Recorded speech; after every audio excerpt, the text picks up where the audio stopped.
Louvado seja o nome do Senhor. Louvamos a Deus pela sua vida, louvamos a Deus porque você está assistindo conosco a essa gravação desse estudo, um estudo em que, com certeza, o Espírito Santo vai falar com você, com certeza vai impactar a sua vida. Eu louvo a Deus porque você está aqui conosco nessa noite, nessa manhã, nessa tarde, nessa madrugada. Eu não sei a hora que você estará vendo esse vídeo, mas eu queria orar pela sua vida, queria glorificar a Deus por você ter se predisposto a estar aqui, movido com certeza pelo Espírito Santo. Oremos. Senhor, te louvamos, te agradecemos, porque como nós estávamos falando aqui, foi o Senhor que nos escolheu, foi o Senhor que nos salvou, foi o Senhor que nos libertou, foi o Senhor que colocou esse amor tão grande nas nossas vidas por ti, Pai. Eu glorifico a ti, eu glorifico o teu nome. Eu te louvo, Jesus, porque eu te amo. Eu te peço, Senhor, pela vida do professor Wilton. Eu te peço, Senhor, porque o teu servo faz uma obra tão linda no teu reino. E ele tem essa certeza que ele é uma ferramenta sua. Ele é a sua boca, ele é a sua mão. Senhor, guarda a vida dele. Como eu disse hoje, Pai, nos dê maturidade para comendo ovo cozido, nem frito, porque faltou óleo, ou comendo a comida mais chique do mundo, filé mignon, não sei, a comida mais chique, que nós continuemos a te amar, Amém, na Jesus. mesma intensidade, na mesma sintonia, e que tu, Senhor, só tu pode fazer com que nossos pés não vacilem. Por nós somos falhos, mas o Senhor é a nossa razão de viver. Muito obrigado, Jesus, eu te peço, te agradeço. No nome do teu filho, amém e amém. Amém. Vamos lá, professor. O Ó, texto hoje é: a família de Jesus também está por fora. A família de Jesus também está por fora. O texto é em em Marcos 3, 31, 35. Diz assim a palavra do Senhor: Nisso chegaram a mãe e os irmãos de Jesus. Ficaram do lado de fora e mandaram chamá-lo. Havia uma multidão sentada ao redor de Jesus. Então lhe disseram: Olha, tua mãe e teus irmãos estão aí fora e te procuram. Jesus perguntou: Quem é minha mãe e meus irmãos? Então Jesus olhou para as pessoas que estavam sentadas ao seu redor e disse: Aqui estão minha mãe e meus irmãos. Quem faz a vontade de Deus, esse é meu irmão, minha irmã e minha mãe. Vamos ao aprofundamento. O novo começo supõe o redimensionamento do tema família. Já o grupo dos 12 mostra que os laços de parentesco ou de sangue nada significam para Jesus. Há um laço mais profundo e estreito, que é a adesão à boa notícia e o compromisso com Jesus nas mesmas ações que fazem o reino se aproximar sempre mais. Essas coisas caracterizam a nova família de Jesus. É isso aí que Marcos demonstra nesse trecho, alertando o catecúmeno a respeito de um dado essencial para ser da família de Jesus. Não basta ter o sangue dele correndo nas veias, o que seria impossível o catecúmeno, geralmente de origem pagã. Aliás, isso é totalmente dispensável. Pelo contrário, é preciso estar dentro da casa aprendendo com ele. De fato, na cena há um contraste que vale a pena ser lembrado. Jesus está dentro da casa, cercado de discípulos, ao passo que a mãe e os irmãos dele estão fora. Diríamos, por fora. Ou seja, o desafio para eles é passar da condição por fora para a condição por dentro. Também a mãe dele? Também a mãe dele. Para Marcos, sim. A oposição fora e dentro reaparece em Marcos 4:11. Esse evangelista não dedica atenção especial à mãe de Jesus, e ela também tem de passar de fora para dentro, a não ser que tomemos esses personagens como figura simbólica e representativa de um povo ou parte dele. Neste caso, os de dentro seriam os pagãos que se converteram, ao passo que os de fora seriam parcela de judeus que não deram a sua adesão a Jesus. Mais tarde, no seu evangelho, Lucas mostrará Maria como discípula modelo para todos os que pretendem obedecer ao Pai e a Jesus. O contraste é salientado ainda pelo fato de dentro da casa haver uma multidão sentada ao redor de Jesus. Essa posição, sentados em volta de, mostra que nessa casa as pessoas assumem a postura de discípulas. De fato, as aulas eram naquele tempo ministradas dessa forma. O mestre se punha no centro, de pé, e os alunos sentados em círculo ao redor dele. O breve trecho recorda duas vezes essa postura. Note-se ainda a dificuldade ou impossibilidade física de a família dele ter acesso ao interior da casa, a ponto de necessitar de mediação. Pode parecer estranho, mas só aqui o mesmo verbo de Lucas 1,37, procuram, teria o mesmo efeito da primeira tentação? Nota-se ainda a diferença entre a sinagoga e a casa. Na sinagoga, Jesus olha ao redor, cheio de tristeza e ira. Na casa, seu olhar ao redor é diferente e vem acompanhado de importante declaração: seus discípulos são sua nova família. Sua família natural, se quiser, deverá também tornar-se discípula. Deixar de fora, deixar de estar por fora para entrar na casa. Em todo o episódio não se fala de pai nem na família natural de Jesus, que o procura, nem na ampliada de discípulos. Veja a ausência do pai também em Marcos 10:30. Para entender o motivo, será preciso retomar o trecho do batismo de Jesus, no qual é proclamado filho amado. Somos ou não família de Jesus? Tudo depende de uma coisa: fazer a vontade de Deus. Marcos, que não registra em seu evangelho a oração do Pai Nosso, coloca aqui a grande condição para sermos ou não discípulos dele. Não esqueçamos que no batismo, além de ser proclamado filho de Deus, Jesus é apresentado também como sendo alguém que muito agrada a Deus, tema que sintoniza como o fazer a vontade. Lá, Jesus agrada a Deus, aqui, quem faz sua vontade se torna membro da família de Jesus. Amém, professor? Amém. Boa noite, irmãos e irmãs, a graça e a paz do Senhor Jesus. É uma alegria estar mais uma vez aqui com vocês, hoje para a gente trabalhar essa questão da nova família de Jesus.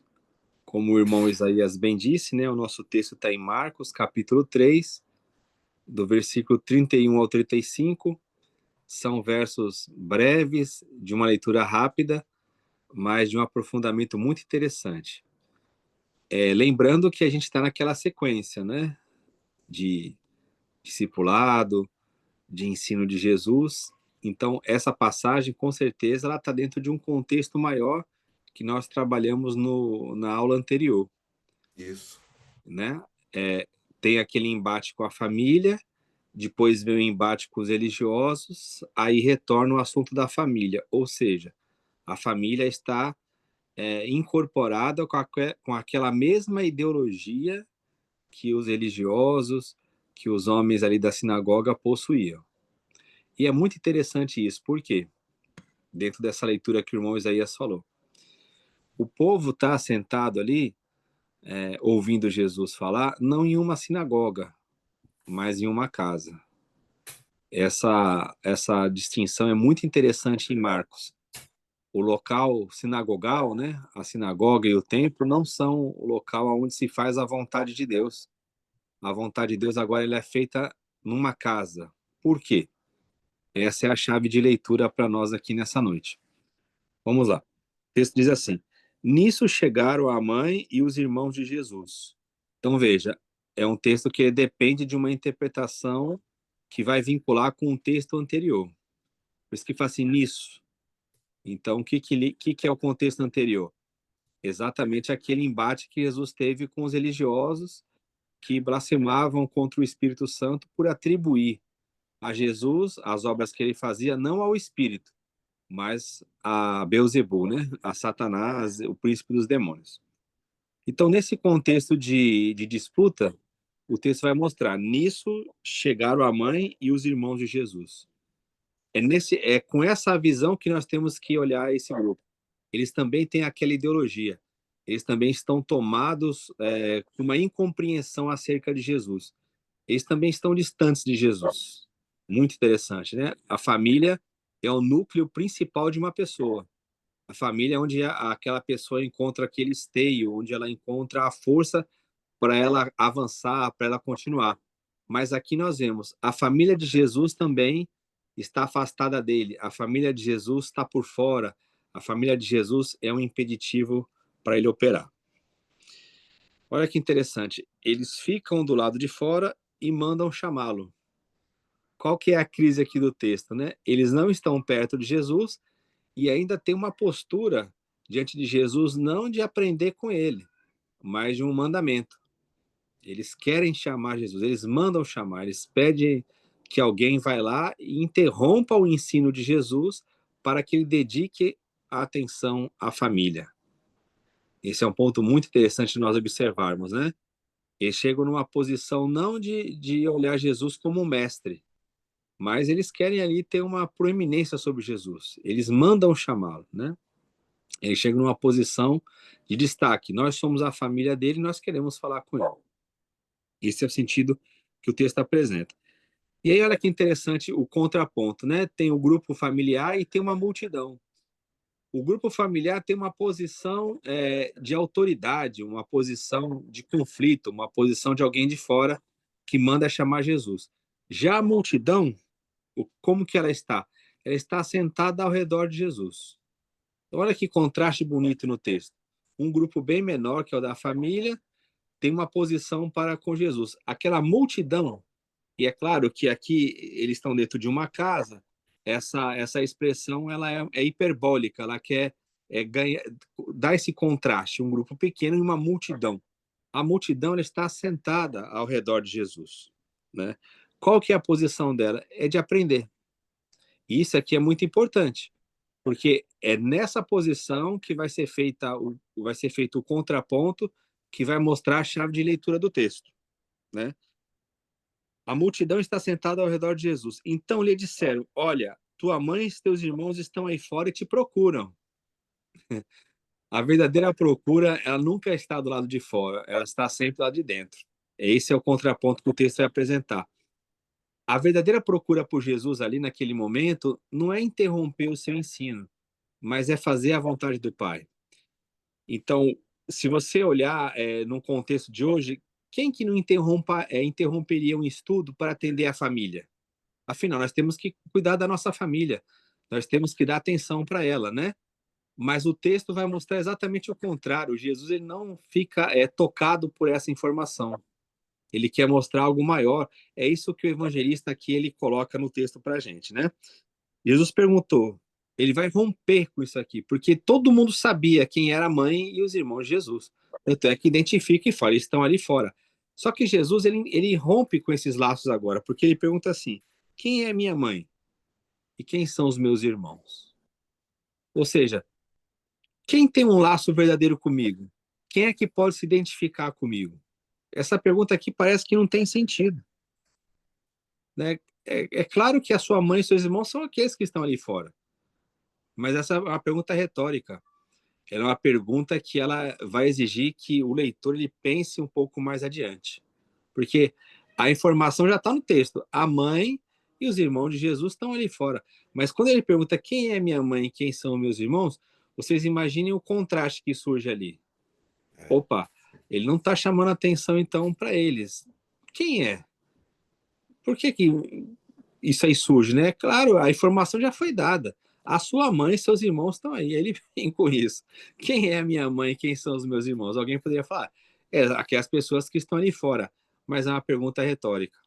Quando Jesus pergunta assim, ele está querendo mostrar algo maior. E olha que tema interessante, né, do olhar dele. Então ele olhou para as pessoas que estavam sentadas ao seu redor.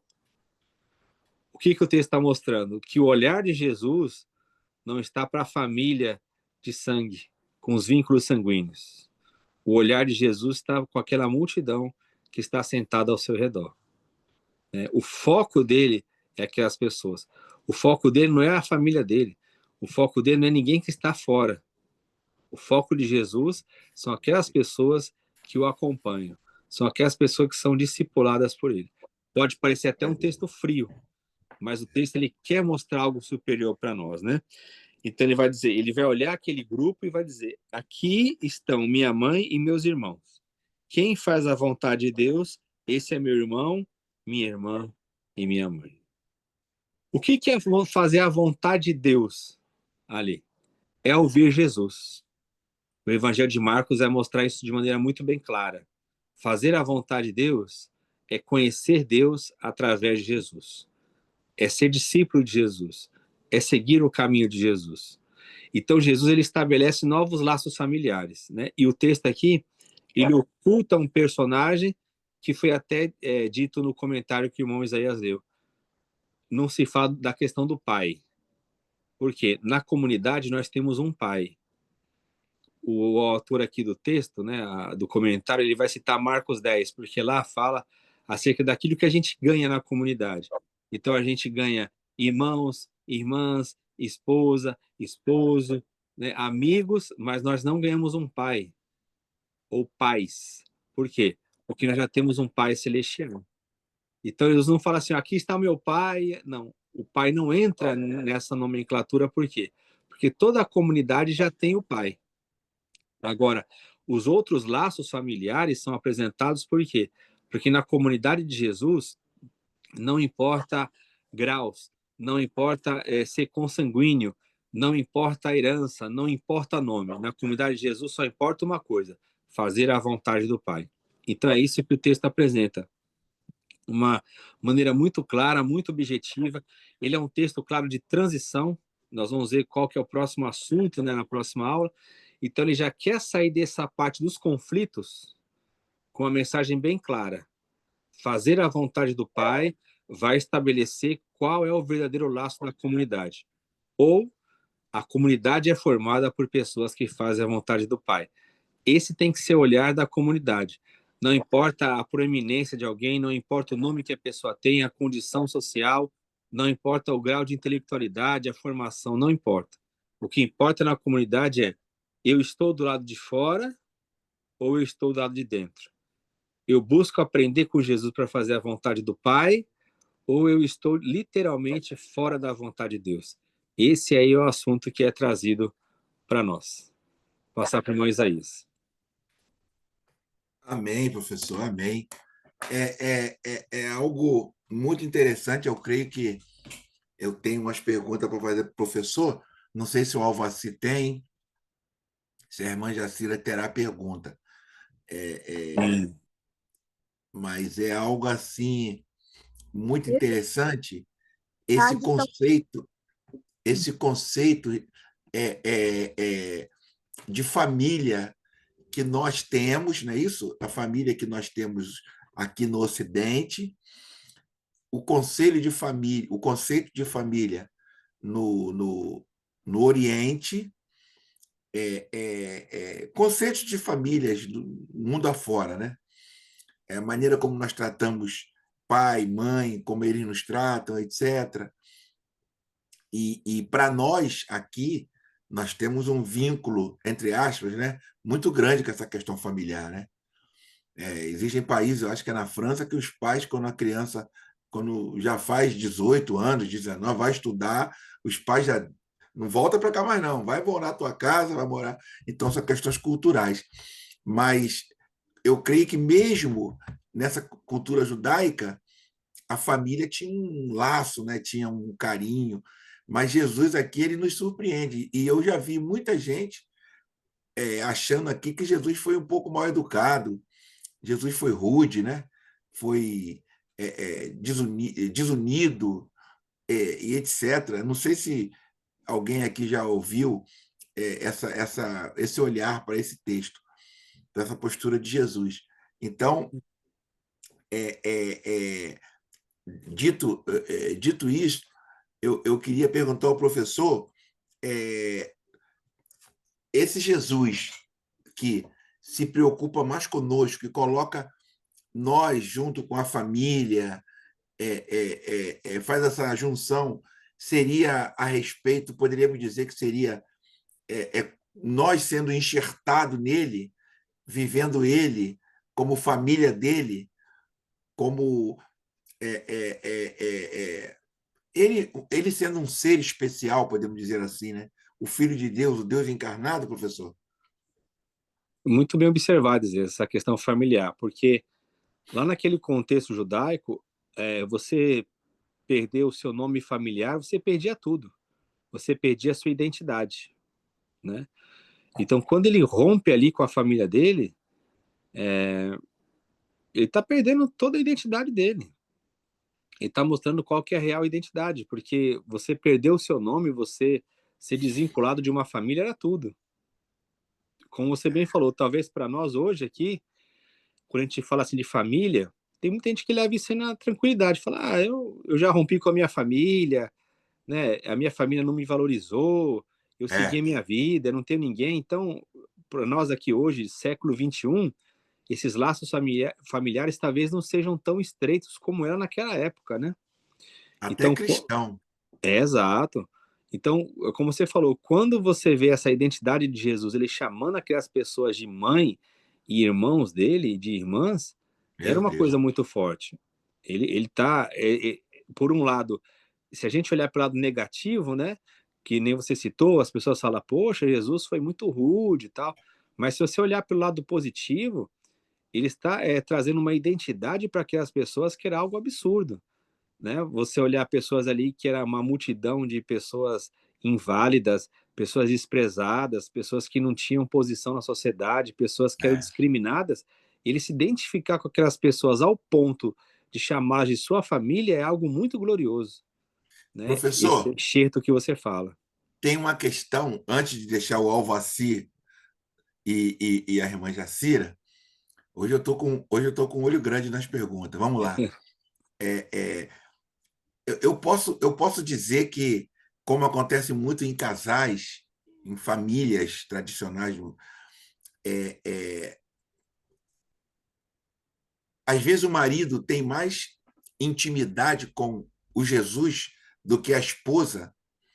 Às vezes a esposa está fora e o marido está dentro, ou às vezes o marido está dentro e a esposa está fora. Às vezes o filho está dentro e o pai está fora. Nós podemos colocar essa questão.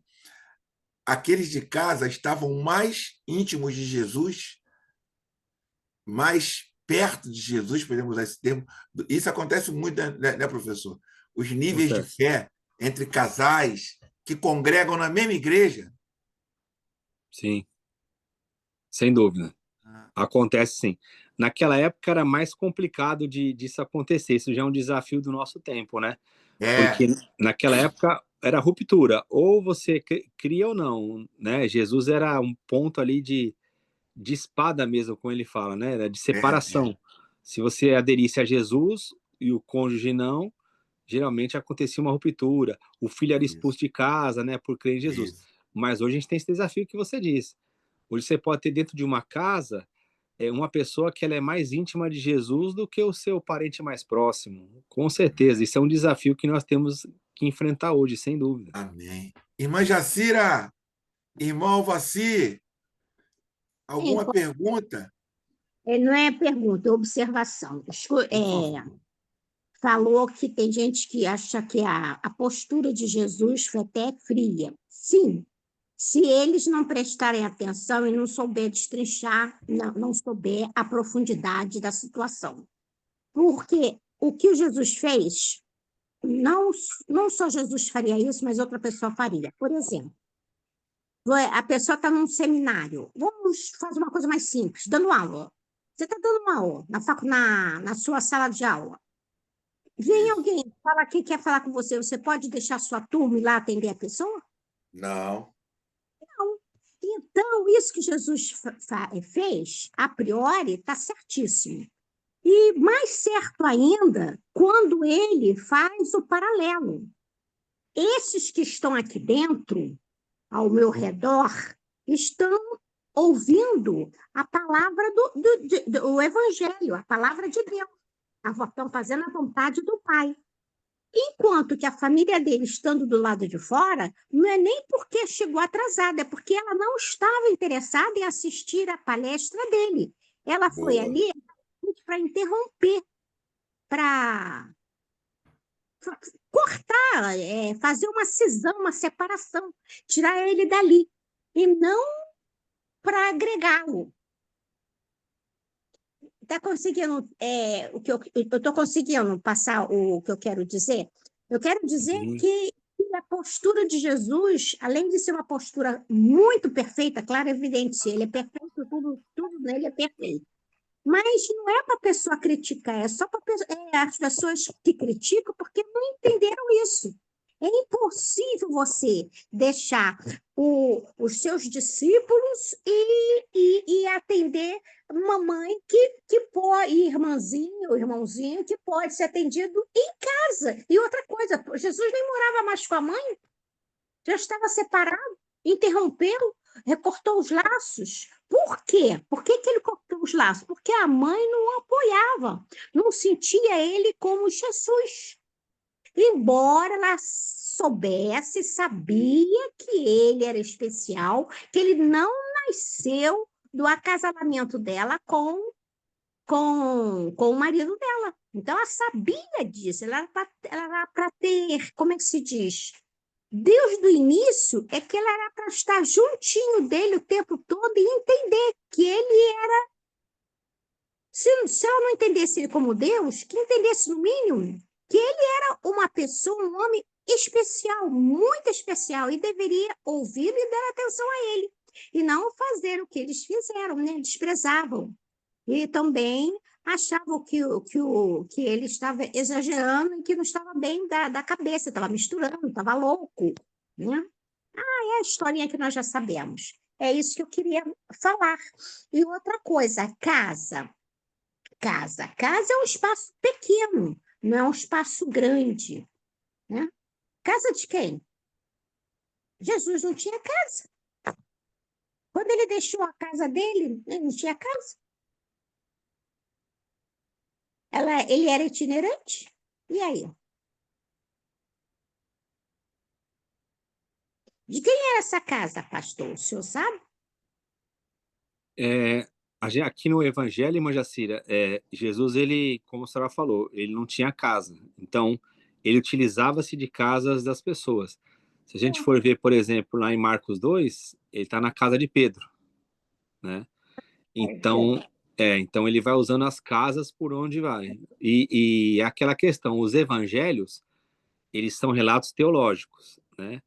Então, por isso que fica essas dúvidas, por quê? Porque o evangelho ele não tem essa função, como nós enxergamos de um relato hoje, de especificar, de detalhar, né? O que ele quer mostrar é o seguinte, não está na sinagoga, não está no templo, está numa casa. Então, esse é o sentido. A pergunta da senhora é interessante, mas ela, para o texto, para a época, ela não tinha sentido, vamos chamar assim. Por quê? Porque isso é uma busca que nós fazemos hoje no século XXI. Se eu falasse assim, irmã Jacira, a reunião vai ser no prédio. Aí o que a senhora vai falar para mim? Mas qual prédio? Aonde? Em qual rua? Né? Para eles, não. Para eles não era importante isso. Por isso que dá esses conflitos, porque para eles o que importa é o relato teológico, é o que está sendo transmitido. Onde que Jesus está? Ou ele está no templo, ou ele está na sinagoga, ou ele está nas ruas, ou ele está na casa. É isso que é colocado. Por isso que não tem tantos detalhamentos. Só há essa especificidade geográfica para mostrar a localidade onde ele dá o seu ensino, em contraponto à sinagoga, principalmente nessa parte aqui. Com relação ao templo, a gente vai ver isso mais lá na frente. Mas aqui no ministério de Jesus, no seu ensino, no seu início, o que está em contraponto é sempre isso: sinagoga, casa, sinagoga, casa, sinagoga, casa. Obrigado, pastor. Nada.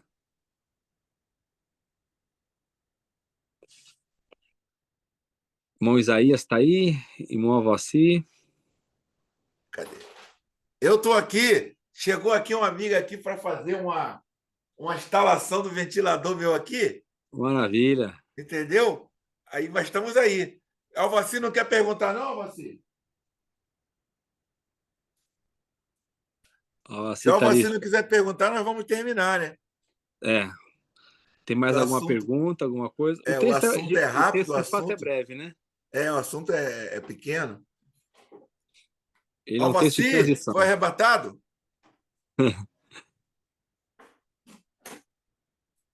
Então vamos terminar. Wilton, você pode fazer uma oração Faço para sim. terminarmos? O senhor não Faço. tem mais pergunta, não, pastor Isaías? Oi, Alvaci. Acho que o Alvaci entrou aí, ó. Vê se ele vai Oi, perguntar. Fala, Alvaci.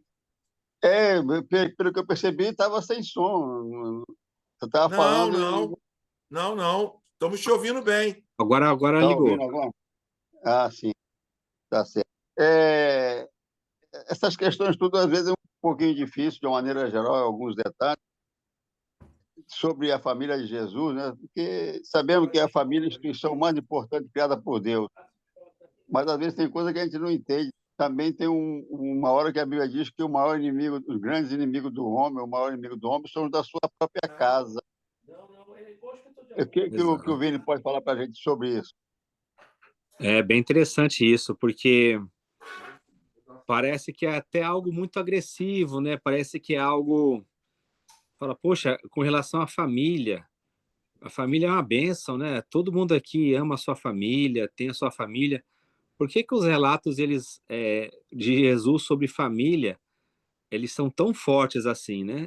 Então, é que nem eu disse, irmã Valci, para aquela época lá no Oriente, né, as famílias, muitas vezes, elas eram um empecilho.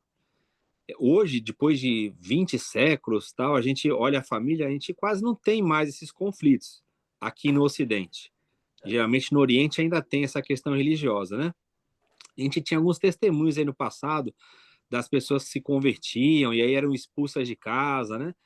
Então, isso era mais frequente no passado. Hoje, de fato, quando a gente olha essa questão familiar, a gente quase não vê essa separação por causa de Cristo. É como Isaías falou. Tem gente que fala assim, não, ele está indo lá, ele é crente agora, ele segue lá Jesus, mas tá tudo bem. O importante é que na nossa casa a gente se respeita, tal. Isso é um avanço que a humanidade teve. Mas naquela época, você vê que a pessoa confessava Jesus e ela era expulsa de casa. Tinha gente que perdia os vínculos familiares, né? O próprio Paulo tem que escrever sobre isso aos Coríntios. Havia muita dúvida. Agora eu me converti. Eu devo largar a esposa, largar o esposo? Ele fala: não. Se eles quiserem habitar com você, não tem problema, fique. Agora, se eles quiserem ir embora, deixe embora, tudo bem. Por quê? Porque aquele contexto familiar, o que acontecia lá era isso mesmo. Por exemplo, em alguns países que têm o islamismo como uma religião oficial, quando alguém entrega a sua vida para Cristo, a família faz um enterro simbólico da pessoa, né?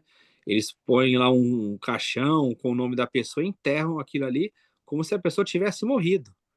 Então, esse assunto, quando a gente traz para o nosso ambiente hoje, como foi bem colocado, parece que a gente não entende o impacto disso.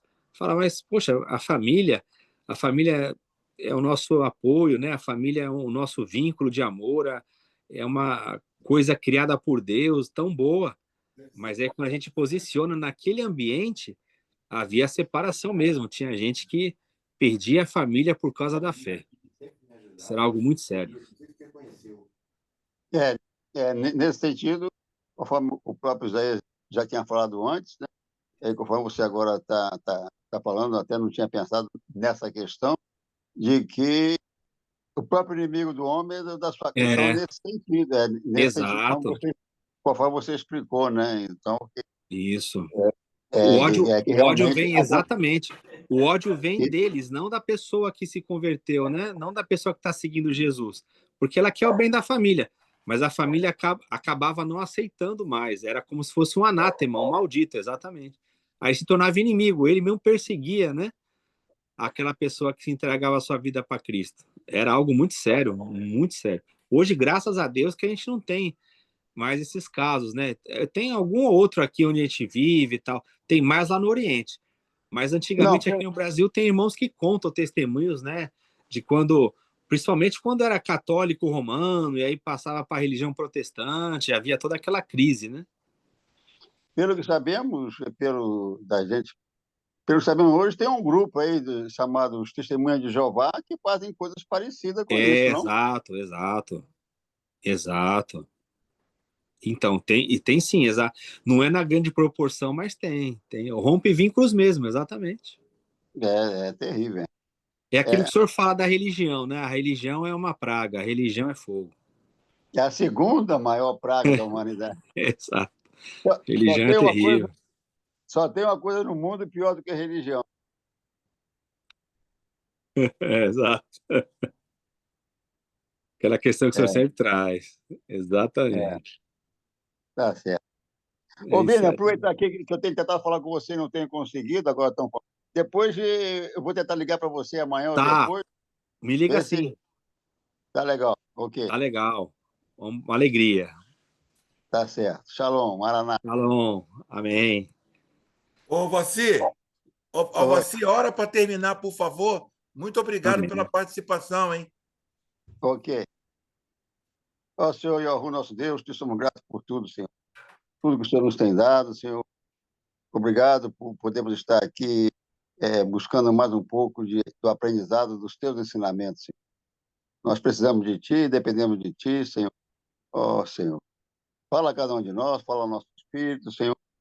Ó, porque estamos vendo esse mundo cada vez mais sem rumo, sem direção, Senhor. E o Senhor nos libertou das trevas em que vivíamos, e por isso que somos gratos, Senhor. Muito obrigado, Senhor. Que o Senhor continue a falar a cada um de nós. Em nome de Yahushua, nosso Jesus, oramos.